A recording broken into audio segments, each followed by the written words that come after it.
7 years ago, I started working as Joe's political editor. From writing a few tweets and an occasional vox pop, we now publish about 10 hours of video content every week on our YouTube channel. I'm proud of how our team has grown, the contributions of our staff, past and present, in pushing us to a position where the Reuters 2025 Digital News Report ranks us as the third most frequently mentioned outlet when the British public are asked which news podcasts they listen to. And PoliticsJOE has achieved all of that with 4 full-time staff and an average age of 26.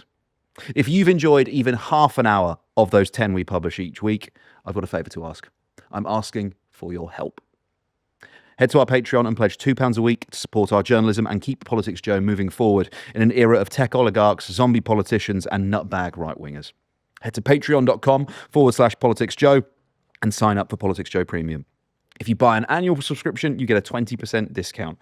Or enter code POD at checkout for a monthly membership to get 90% off your first month. That's patreon.com/PoliticsJOE, patreon.com/PoliticsJOE. Love podcasts, hate nonsense. It's the PoliticsJOE podcast, ladies and gentlemen. That's what I needed. Yeah. That's what I needed. To perk you right up. Yeah, I was going to say, Ed, I need a tight record today. I'm a little bit on struggle street. I'm a little bit tired. Just a little bit tired from last night. I had difficulty sleeping in the heat. I had a few beers. Didn't go well. And then I sort of held it together. I interviewed Adam Curtis earlier and I had to pretend to be intelligent for that conversation.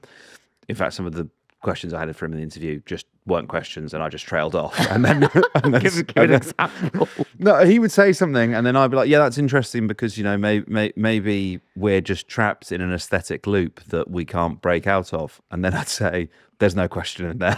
and he was right, yeah. And he's like, oh, cool.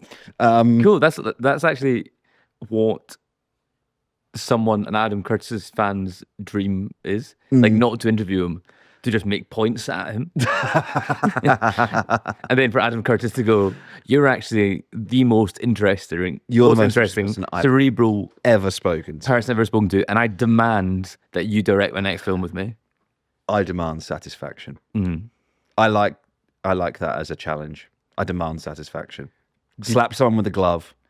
I demand satisfaction. Is that how you begin all your interviews? That's how I begin all my duels. Which of your interviewees do you think would respond best to that?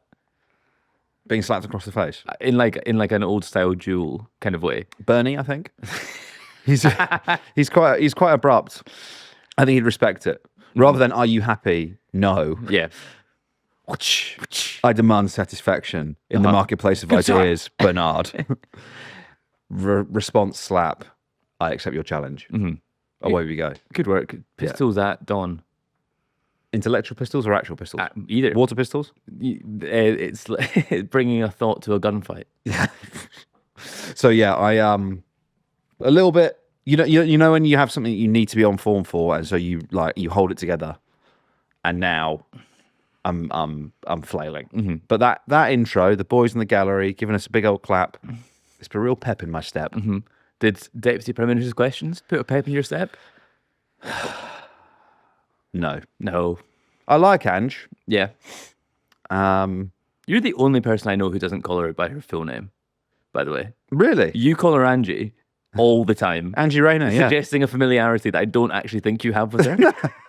I've never spoken to her in my life. But you call her Angela Rayner. Yeah. And you do it to other people who know her. Me and Davy Lammy. Yeah, Big D. No, I do call her Ange. Yeah. Big Ange, like Postacoglu. Right. I think it's good. Big Ange means two different things. Postacoglu and Rayner. Yeah.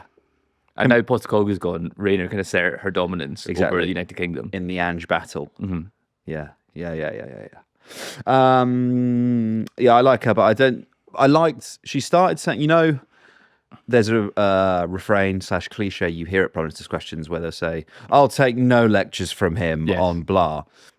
She has started saying that to Philp. She said it before in Prime Minister's Questions, Deputy Prime Minister's Questions, but today, it's the first time I've noticed it, she may have done it in the past, she lost the from him. So she was just saying, I'll take no lectures, which I think is quite sassy and strong and fun, and I enjoyed as a put down. I'll take no lectures. Full stop. Sit down. when I receive feedback on anything. I'll take no I'll lectures. take no lectures. I'll take no lectures. You see if Starmer had said that? Yeah. You'd be like, well, it's not that he doesn't answer the questions. He doesn't engage with the questions. Yeah.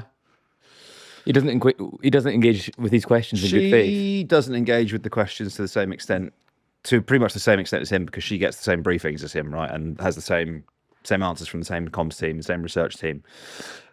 However, she does have more of a personality. Okay. And is more charismatic. So when she says, I'll take no lectures, and ad-libs and doesn't say from him and just says, I'll take no lectures and sits down, I go, yeah, nice. So, okay, good. I just wanted to make sure it was a stylistic thing, not a substantive thing. Yeah, for sure. Massively. Should we have a clip? Yeah. Roll the clip. Smearing campaigners standing up for rape victims as far right is completely unacceptable, and the Prime Minister should never have said that. And I commend his predecessor, the member for Richmond, for the grooming gangs task force he set up, which led to 550 arrests in its first year. Now, Baroness Casey's report also said that a significant number of rape gang perpetrators were non-UK nationals or were asylum seekers, many of whom entered the country illegally. And we know, of course, that most illegal immigrants crossing the Channel are young men, contrary to what the Chief Secretary said last week. So does the Deputy Prime Minister now accept that the small boats crisis is a crisis of public safety as well as a border crisis? Deputy Prime Minister. Well, Mr Speaker, this is a very serious issue and more needs to be done. And let me update the House. Working with our allies, we've carried out a series of major arrests to tackle smuggling gangs behind this vile trade. In the past month, a ringleader that smuggled almost 4,000 migrants has been jailed for 25 years. We could go further thanks to the law enforcement agreements we struck with Germany, Italy, Serbia and the Balkan states. In stark contrast to the honourable gentleman, he was the man at the heart of the Home Office when immigration soared, we lost control of our borders and spent £700 million of taxpayers' money on persuading just 4 volunteers to be removed from Rwanda. I take no lectures. Take no lectures. Ollie was on his feet, whipping and cheering. Get him, Ange. Ange ball, baby. We've edited 10 minutes of ovation from Doug Moore there. Yeah. Look, Chris Philp, very keen to quote Baroness Casey there and her report. Less keen to quote her. I believe it was on Newsnight, certainly a news programme the evening of the report coming out, when she was asked about what she made of Kemi Badenoch's response and her attempts to politicise the findings of the report. And Casey said, I'm disappointed, to put it mildly. I don't think, in exactly the same way that he's fastening onto one detail of the report, i.e. that there is a connection between small arrivals on small boats and participation in some of this child sexual exploitation, which can be part of the picture, but if the only component parts of the report that you zero in on are the parts that relate to ethnicity and immigration, you've got a problem. You are politicizing it for your own ends, right? I doubt Chris Philp is going to make much of Casey's references to taxi licensing, and the nighttime economy. I don't think he's going to stand up and start championing the cause of misogyny and the role that misogyny played in it. He just wants to talk about the racial component. And it began quite well. I think Rayner thanked him for centering the victims in kind of the tone of his questioning was quite it wasn't aggressive. It certainly wasn't point scoring. And as soon as she said that, he looked at his nose and went, oh, you're not going to like the rest of this. Well, when we play the next question in particular, I think that tone of censoring the victims is possibly not quite at the fore. It's tough for the Tories, isn't it? Because what's the phrase Casey used? The decade of nothing happening. That's not the phrase he used. That's Campbell. That's Campbell, not Casey. But that's Baroness Campbell. But that's the point, isn't it? It's like the Conservatives were in government for the vast majority of this, and it kind of just shows how much how opportunistically point scoring they are. Yeah. When they oversaw most of it and are just still trying to be opportunistic Yeah. about it. If they were being sensible about this, or like they would be wringing their hands, apologizing too. It's like it's a total failure on all parts, and anyone trying to make themselves look good. Even like when he mentions like Rishi Sunak's review or task force or whatever it was, like the one thing they added on after 14 years in government. Yeah. It's not good enough, and you shouldn't really be trumpeting about it. Agree. What do we make of his tone, his presentation? Fucking yeah. Like there's just This is the discourse we're going to ask you to pay for, guys. This is what you're subscribing for. Is it just going to be like the public? No. This is the plan. This is the secret plan for the Patreon. The public-facing stuff is going to be just Ollie and Ava, and then when you subscribe, that's premium Campbell. Yeah, Campbell Unchained. You've totted up everyone's media appearances, and you've been like, well, it's not really shifting his weight. They are beyond kind of cult podcasts. Nice. And so you decided to put me behind the paywall. Put him behind the paywall. As a punishment. I'm like It's like the weird cousin in the attic. Yeah, exile. Oh, very good. Yeah. You know in like the Treehouse of Horror when Bart has like an evil twin? Yes. I'm Bart's evil twin. Are you? Yes. I am become Bart's twin. Trap. Destroyer of worlds. Absolutely. Is that what he's called? No. But it's good though. I Thank like you. it. Yeah. It's just there's a real dearth of charisma on the side of the Conservative Party, and like Did you call him a recently graduated teacher? who? Philp? Yeah. I know. I was about to call him a snibbling nerd. I think both apply. Yeah. Both can be. They can actually mean the same thing at times, can't they? Are you going to disrespect teachers No, like that? No. Big up the teachers. My mum was a teacher. I think my dad was a teacher. Yeah. I come from a long line Well, of long line of nurses, teachers. filmmakers, Yeah, exactly. miners. No, but he has that energy. He has the energy of the guy that couldn't do anything else. Wears like too much suit for the occasion. Like he's teaching year 7 English literature and he's fully suited like that. Yeah. Like you could see him with his collar was irritating me, upturned a little bit, like very nicely tailored suit, trying to get people to take Beowulf seriously. Doesn't wear a suit jacket, wears like a super dry jacket. Oh yeah. Not a good time for. I don't think he's been the better so far. I quite liked Burghardt. I thought he was good. Snibbling. Oh yeah, you weren't into him either. Yeah, that's true. I think who did they have? Like, There's not a lot of talent there. I It would has to be love said. to see Genrich have a go. I don't necessarily think he'd be good at it. I think it would be insane. I think yeah. like it would be absolutely. What we have a problem with right now would be like the most PG-13 version. Like Genrick gets the keys to the car and fucking drives it at a brick wall at 100 miles an hour. Does the Prime Minister recognise the dark forces that are at play in Britain? Does he recognise that only I have the power to turn them over? Yeah, for sure. Yeah, it would be real. Like, does the Prime Minister not agree that there is an enemy within? It'd be written by Curtis Yarvin. He's big time.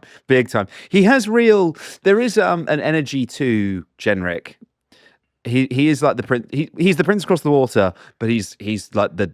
I'm not across the law well enough, so you'll have to tell me a character. But like Dark Prince, like evil Machiavellian prince. Like the even though you hate the main villain, do you know the person that would stand in his place is even worse. He's the Shah of Iran. Sorry, just so we're across what the analogy is. Kemi is the Ayatollah. Yeah. And Genrick is the Shah. Yes. Yeah, okay. Just kind of like pitching it. Someone made the point. I actually can't remember who saw this. I saw it on Twitter, so it could have been hundreds of people or nobody. That It could be a figment of my interviewing imagination. the Shah is like talking to like Pinochet's granddaughter about Chile and like asking them to comment on like modern day. I think I saw contemporary politics. Yeah, I saw Ash. I think I saw Ash Sarkar making a similar point to that. I think probably on that's definitely what I saw. Novara, yeah. That you're like, let me consult the Crown Prince of Iran. Inheritor to a regime with a real habit of torturing people. Here to talk about the EU is Hitler. Do you know what? Actually, I think in all our years of doing this podcast, which is more than 2, pushing towards 3 slowly, we've never once gone for he's like Hitler. And I think that's the first time. We've mentioned Hitler. I think so. That can't be true. The heads will know. We're two men. We talk about Hitler non-stop. Yeah, when the mics aren't on. Absolutely. Yeah, that's all we talk about. No, but I feel like Kemi is the clown in the circus with the stupid small car that's too small for her, and she has massive shoes and a stupid hat. We've all seen clowns. Yes. Just in case you haven't, that's what they look like. Mansplained clowns to the audience. It's not mansplaining because there isn't a woman in the audience. it's not mansplaining if I'm just telling the guys what a clown is. You trying to explain to your wife you booked an entertainer for your daughter's birthday party. So it's a man in makeup and he makes sort of animals out of balloons. Stupid shoes and a tiny Balloons car. are kind of bits of rubber you can inflate. Yeah, so Kemi is kind of, in the circus pit's in the round, and she keeps ramming the car into like the walls. And then in the gods, where the stairs go out and the light of the outside of the tent shines through, Genrich is stood. He has a high collared cloak like a vampire. He's the Phantom of the Opera. And he's just watching and deciding the minute that he sort of like sets the tent on fire and ascends to what he believes is rightfully his. Yes. And it's very sinister. Mm-hmm. So I don't think she'll let him do PMQs. No, I think it'd be actually maybe it's like last roll of the dice as she's on her, like, please vote. You won't vote. You'll take your letter back from Bob. He'll be like, look, he can't do PMQs. He's fucking shit at this, and then he'll do it, and like cause Starmer to faint. And no, he's like he doesn't verbalize anything, and it's just Starmer's a team receiving psychic attacks in his head. Yeah, Starmer doesn't rise to the dispatch box. He remains seated. No, he's held up like Darth Vader to a stormtrooper. Suspended. His final humiliation, and then sort of Genrick drops the mace on the floor, and the Commons chamber is rendered but a mere debating hall. We should have another clip. Yes, maybe we should get back to that. That's fun. Yeah, that was fun. Yeah, roll the clip. Goodness me, she's got a cheek. Housing starts in Q4 last year went down. Her mission to rebuild Britain is not going very well. She talks about asylum hotels. She obviously hasn't looked at the most recent numbers. The number of people in asylum hotels was higher in March this year than it was at the time of the last election. And she gave no answer about the priority being given to illegal immigrants over people living here already. Now, Mr. Speaker, a Zimbabwean paedophile due for deportation was recently allowed to stay in the UK because a court found he might face, quote, some hostility back in Zimbabwe, apparently breaching his Article 3 rights. What about the rights of children here to be protected from this dangerous paedophile? Who's looking out for their rights? Not the government. There are thousands of cases like this involving foreign criminals. So there is a solution. We need to scrap the Human Rights Act for immigration matters so this sovereign parliament decides on the law our courts apply. But her party voted against that. So I have a simple question. Why did the government side with foreign criminals and not the British public? Deputy Prime Minister. Well, again, Mr. Speaker, they had 14 years of failure on these issues.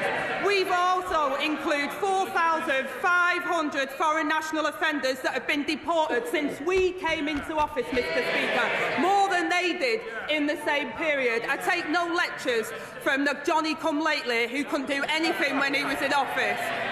I like that ad-lib as well. Johnny-come-lately. Yeah.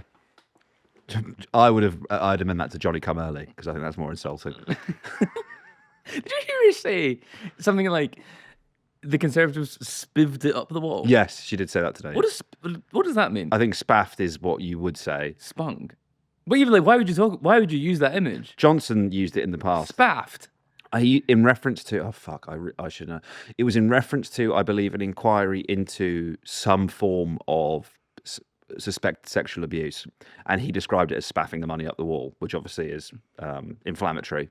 So maybe having seen the fallout from Johnson using the phrase, a spiv is like a spiv was someone who was sort of like during the Second World War, someone who was like a bit like a kind of criminal, right? Someone who like was undermining the war effort, That's what that is kind of like, like nicking potatoes out of somebody else's veg patch, or like selling meat down the pub. Like a Del Boy character. Yeah, it's kind of, that's what Spiv. Ah, so you're Del Boying it up the wall? What's Del Boy doing? Right, so let's drill down into the heart of this. Right. When Chris Philp talks about a Zimbabwean pedo, which part of that is the insulting part in his mind? Do you also suggest, like, well, obviously the Zimbabwean paedophile is going to face hostility in Zimbabwe. He's a paedophile. Yeah. Like, he'll face hostility sort of wherever. He does also kind of suggest that we've just sort of let him loose. like an escaped lion. It was very Partridge, wasn't it? Yeah. It was like there's a dangerous paedophile. Like he's a On the dangerous loose. paedophile. Yeah. At large, do not approach this Zimbabwean paedophile. Yeah. Like, Well, which part of that do you think he thinks is worse? I assume paedophile. Yeah. You'd hope so, wouldn't you? Well, but it's open to interpretation because he said the Zimbabwean bit with real venom. A paedophile Zimbabwean. How is he supposed to say that? Like, a Zimbabwean paedophile. Yeah, true. I don't. He was getting really G'd up, and I felt like it didn't chime with the message of what he was trying to talk, which is, the sexual abuse of children and criminal justice for said offences. And then when you're sat there like bouncing up and down, performatively shouting, and also you can tell that it's not landing because there's no the cheering isn't there. No, they're not there's not. It's everyone's kind of a little bit like, oh fucking hell. Oh, Chris. Someone had champagne on their Golden Grahams this morning. But I guess it's like you're trying to create one coherent message about quite like disparate issues. Yeah. Like you've gone from talking about grooming gangs to small boats to abolishing the Human Rights Act, and it's like you can't actually see like the intellectual thread there. Or excuse me, he hasn't led you down that thread. He hasn't helped you follow it. He's just sort of like lurching from one issue to the other. He knows what the thread is. Yes, It's about brown people. Like that's for him. That's why it's unexplained, because it's like it should be obvious. and therefore we should abolish the Human Rights Act. What? Yeah. What is? Should pedos have human rights? This is brass eye, isn't it? Like we are a silly country at this point. paedophile has a house. Yeah, no, exactly. Yeah. He's from Zimbabwe too. Even Looks to camera. was it oh my god, you could do like a Ben Leo style video. Yeah. When he went into Greenpeace, just standing outside prisons and being like, they have 4 walls and a roof. They get fed. He's just had his breakfast. Pedo. Pedo's eating breakfast. Feeding the pedos now. This Labour government is housing and feeding paedophiles in prison. At the expense of the British taxpayer. Hang them. Hang them. Hang 'em. Have I told you before someone made that argument to me on LBC once? Hang. He was like, to reduce costs in the justice system, the death penalty will make it cheaper because instead of housing them, we kill them. But obviously, overlooking the fact that it's quite a lengthy process to like get someone onto death row. No, I don't think he cares for the action. He's not that fussed about the ins and outs of appeals. Yeah, and the justice system, the legality of executing someone. He just wants a quick in out like death pod. You'd probably give him a bat and he'd do it.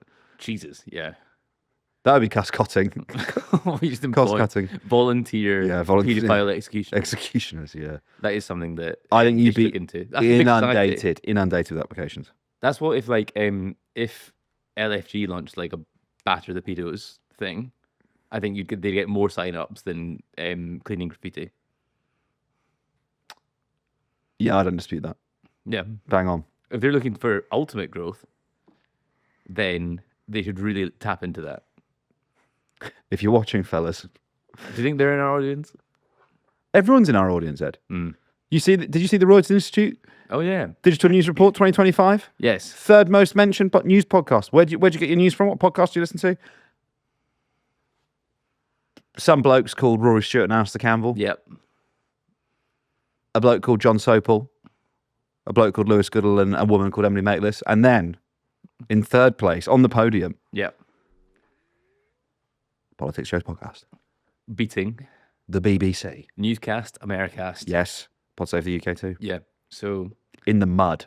Wreath is in the mud. Reithian principles are out the window. Such a niche reference. that like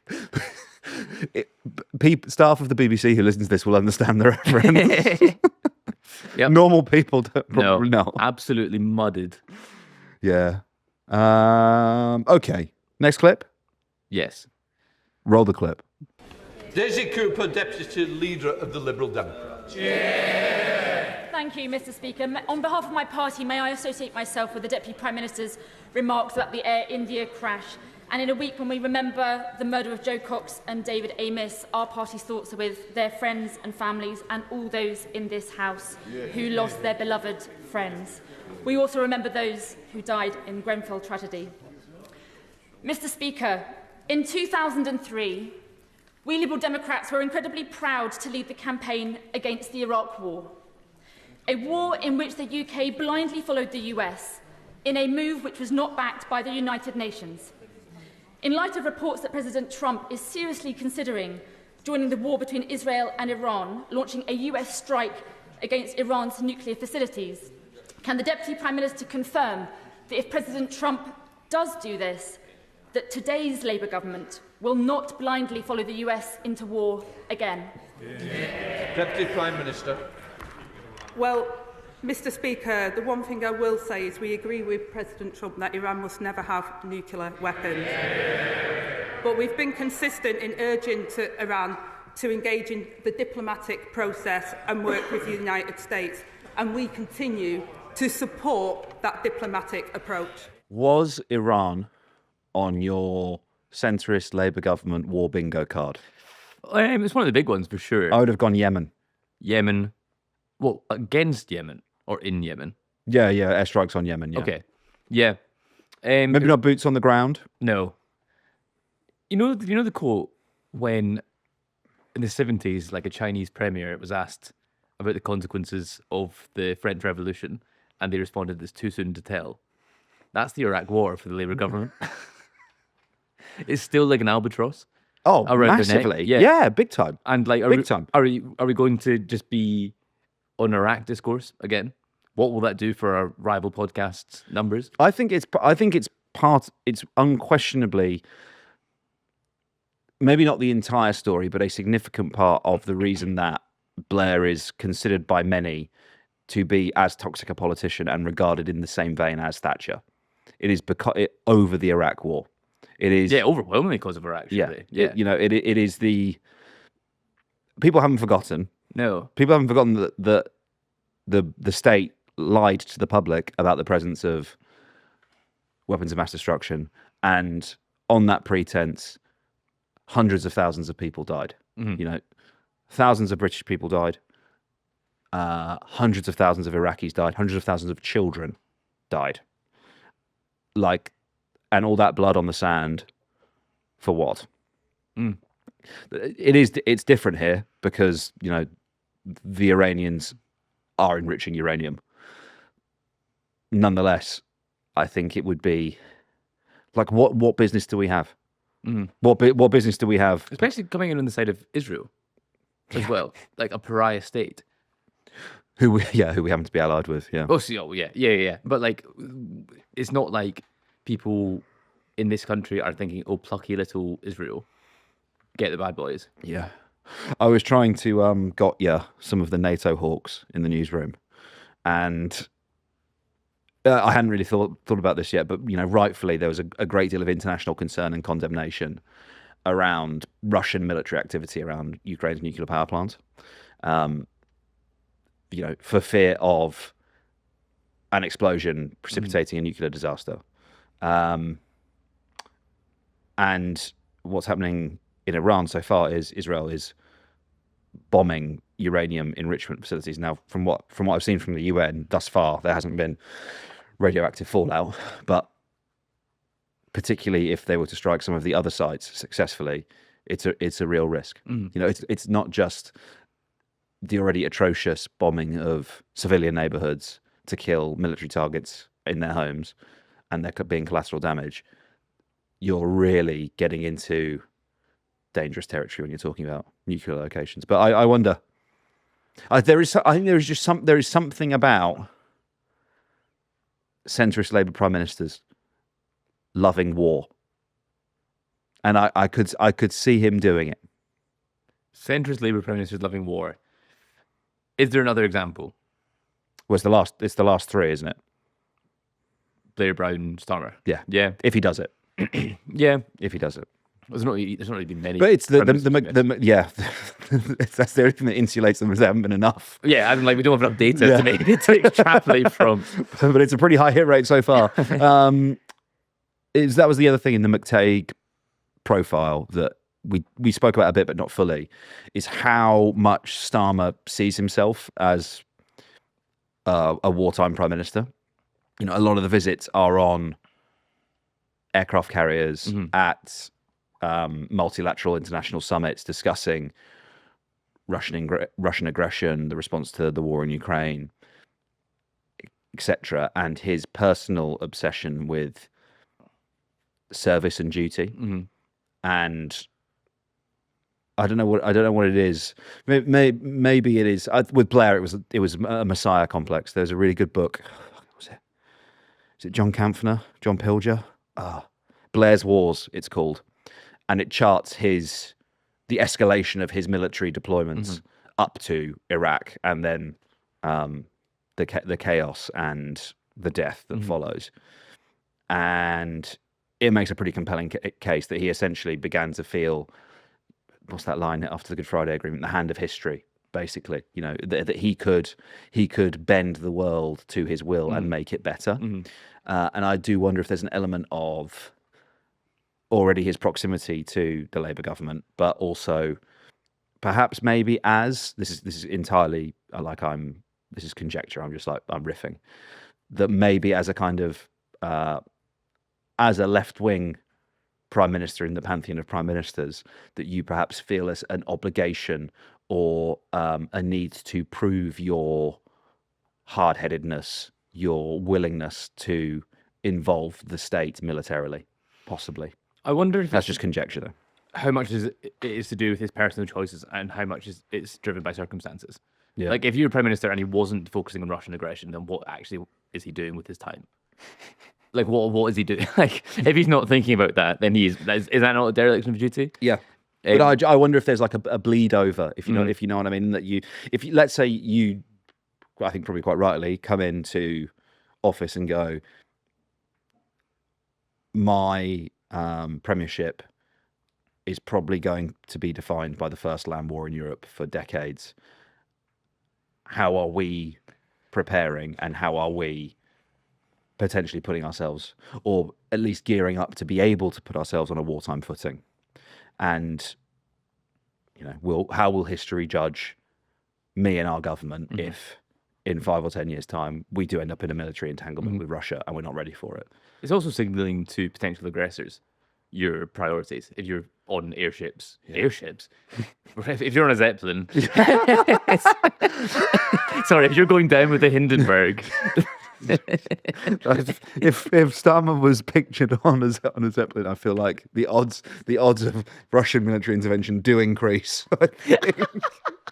Imagine those fucking decoy Zeppelins they put up during the Battle of Britain to the where the bombers hit the wires, like fucking. You know, we all have like pictures metaphor, like Starmer picking up Trump's stuff yesterday. And it's because, like, he's an old man who dropped something and who's being helpful. And people are like, oh, cringing and cowering at the foot of Trump. Like, imagine kissing the ring. Imagine just he was on an airship, just being near one, catches fire. What was my point? So he's not using airships; he's using water ships, aircraft carriers. I'm trying to say I'm trying to say warships, I guess. Okay, nice. Boats, what we call them. If you're photographed on them, you are signaling priorities to potential aggressors as well. Good podcast at the moment from Sky News. I think it's called The War Game. Oh, yeah. Or The War Room, maybe. I think it's War Game. It's really good. Yeah. Really good. Really enjoying it. Yeah.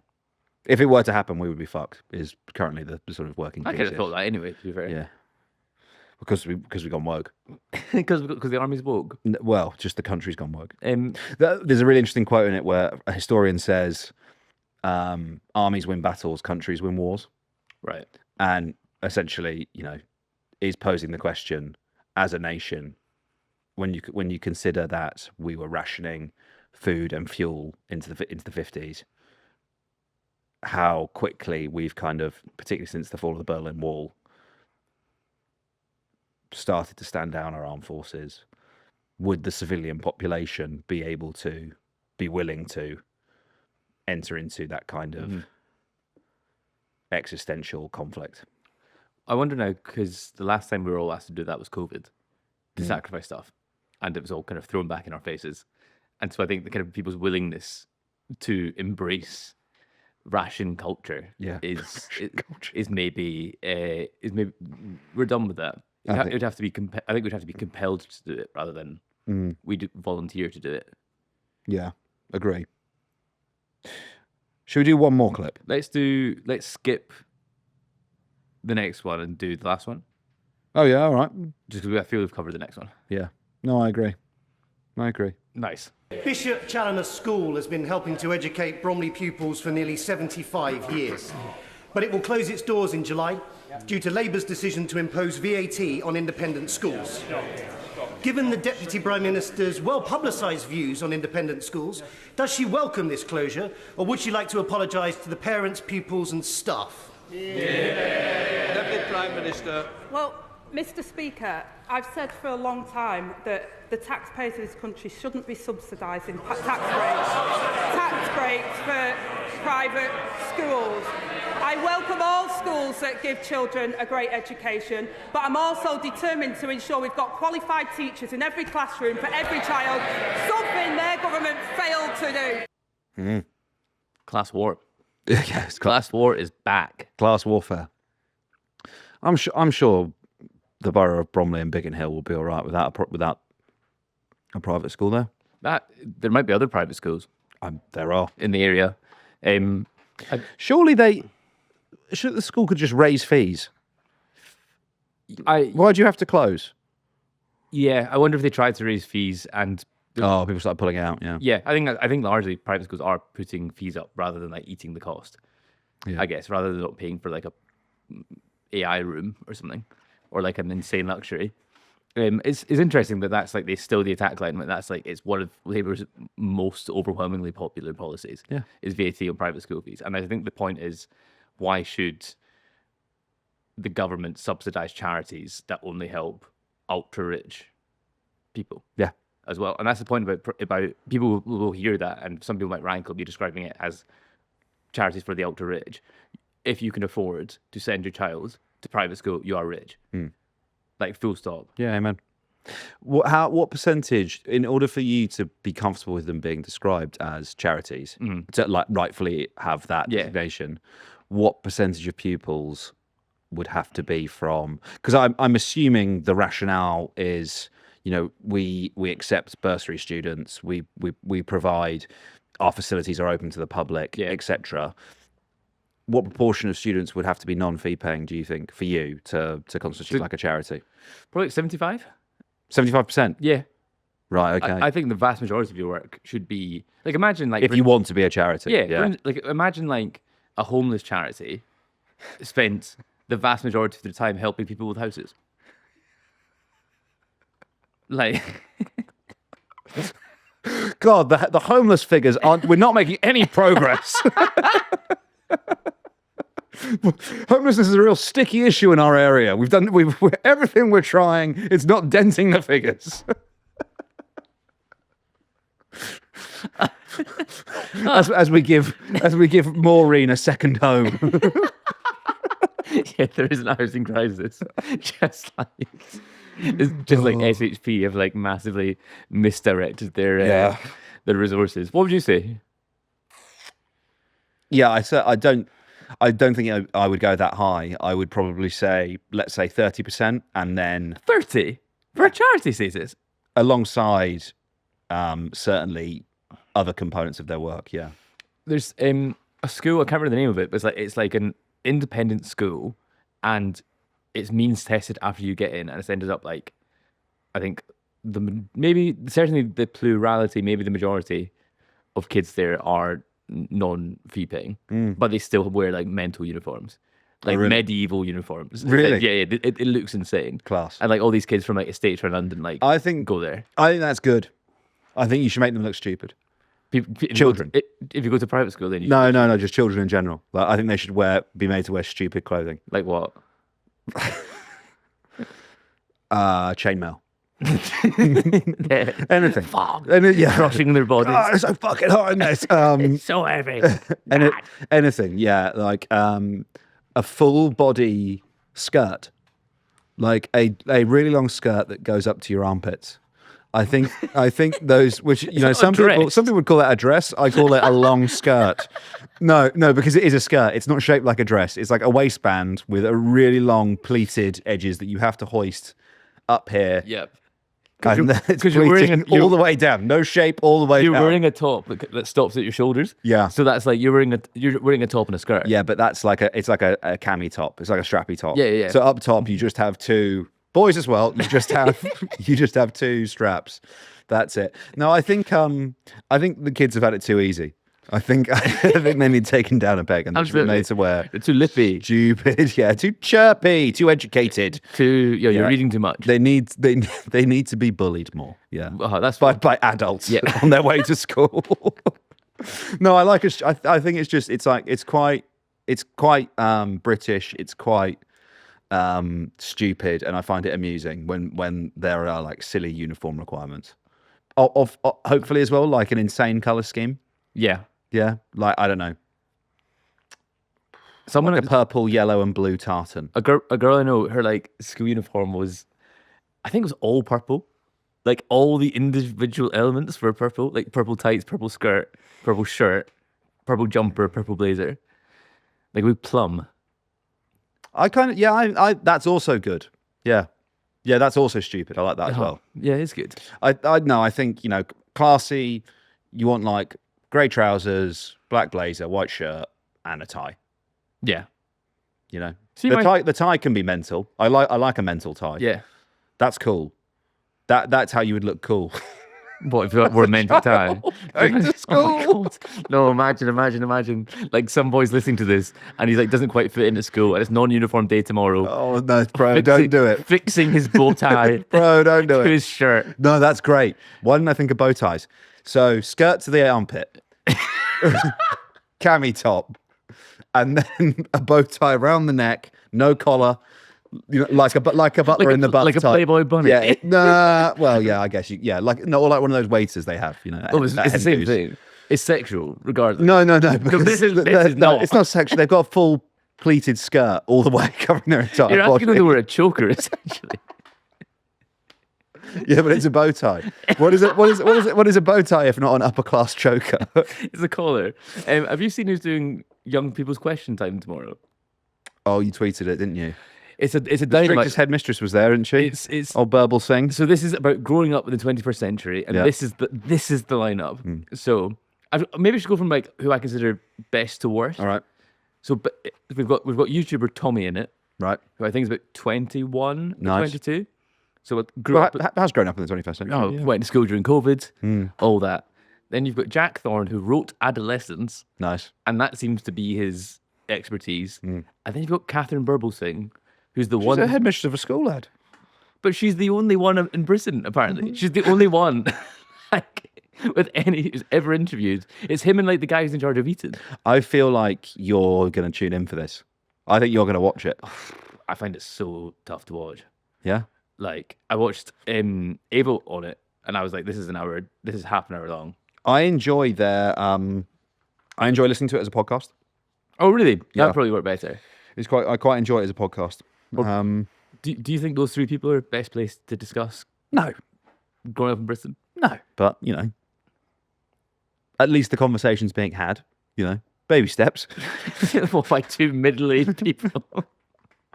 We'll get there slowly. We said this was going to be a Sorry, time. just about Catherine Burble sitting. Oh, sorry, I didn't realise you weren't done yet, mate. Go on. I know, I remember. Off you go, keep going. Right. So she just made up that a school in London has stopped teaching Shakespeare and is instead teaching the writings of someone called Panty Bliss, who's an Irish drag queen.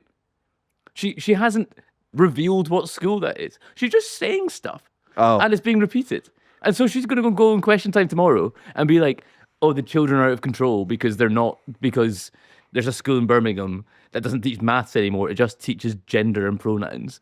Like, and everyone's going to be like, wow, that's insane. Yeah. It is insane. Woke gone mad. Because she's making it up. Like, this woman has such an insane profile. Imagine how much easier this would be if what we said didn't have to have any basis in reality. I mean, I've just done 5 minutes on what my most humiliating school uniform would be. But outside of that, you know, if we watched a clip and we were like, Ange just called Chris Philp a cunt. Like she I'm surprised he didn't hit her twice. Once was you know, probably not enough. Like, it would be easier. We could maybe that's what we'll do on Patreon. I saw him. We'll do like acid episodes. I saw Robert Genrick siphoning petrol out of cars. Yes. And I tell you what, that man could suck a golf ball through a hose pipe. The jaw on him. The jaw on him. Have you done that before? What? Like got petrol out of a petrol tank? No, not actually. With a hose pipe? No. Tastes bad. No. Tastes real bad. Did you just wonder? No. I was a friend and I were trying to fix an old moped. Like one that you pedal, but also has a small 2-stroke engine on it. And we thought we'd flooded the engine, and so wanted to drain all the fuel out of it. So I cut a piece of hose pipe and sucked the 2-stroke through it. I was quite quick. Like, I got it out, got my mouth away pretty quick, but I still caught enough. That's right. How long did that taste last? That must be horrible. I swilled my mouth out with water. And then it was gone. Had a Benson and Hedges. It's so sick. We love smoking on this program. On the Patreon, we're going to have smoking episodes. Yeah, oh, big time. Yeah. Smoking down here. It's also, I've never smoked. You're making me do it for the Patreon. That'd be good. I'd quite like full 80s talk show vibes. Oh, we each get a cigar and we talk about the issues. Exactly. Like how many times Chris Philp's allowed to punch Angela Rayner at PMQ. The answer is no, 0. It's still 0. Depends if it's an acid episode. Depends if you're paying for our opinion or not. Ed, that was, I'd say, I think still a relatively tight record. Yeah, well done. How are you feeling? You've cheered me up. You've cheered us all up. Do you have any commitments this afternoon? Other than just the rest of the working day. Yes, but like, you don't have to do any. No, I'm not on camera now. No. Good. No. Good. That's that out of the way. So excellent. I might have a cup of tea and a bourbon. Ooh. Yeah, treat myself. Nice. A pleasure to podcast with you. Absolutely. Would you be offended if I called you a Zimbabwean pedo? I think I would. Which part would be offensive?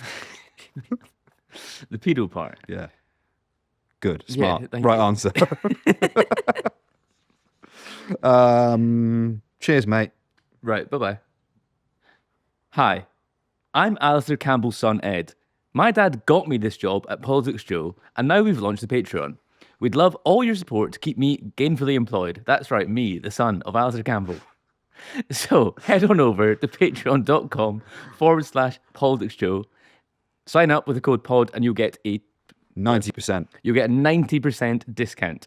That's patreon.com/PoliticsJOE. And I'm Alistair Campbell's son.